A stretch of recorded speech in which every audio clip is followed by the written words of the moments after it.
venons de dévoiler le mystère de l'or. L'économiste bourgeois trouve un côté magique et mystique dans le fait qu'une marchandise peut s'échanger contre la monnaie.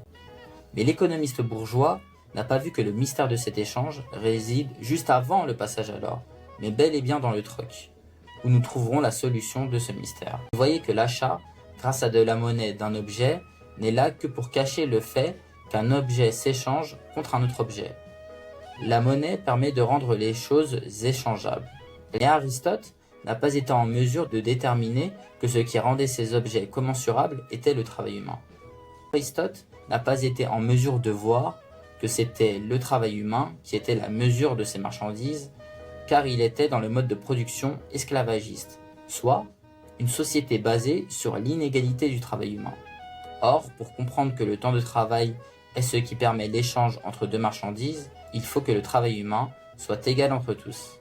On peut faire une remarque et dire que la Déclaration des droits de l'homme est en réalité la volonté de rendre libres les forces de travail afin de permettre l'intensification de l'échange des marchandises.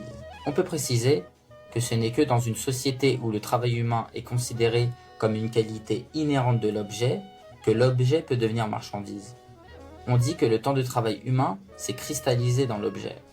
On peut donc égaliser toutes les marchandises et dire par exemple que 20 mètres de toile est égal à un habit, est égal à 1 kg de thé, est égal à 5 kg de café, et ainsi de suite avec toutes les marchandises selon le temps de travail qui a été mis.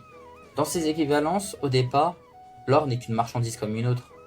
Elle conquérera historiquement, progressivement, le privilège d'être l'équivalent général de toutes les autres marchandises. Nous venons de dévoiler le mystère de l'or. Elle n'est simplement qu'une marchandise comme une autre, dont on a décrété qu'elle serait l'équivalent universel, soit la monnaie, pour des raisons pratiques.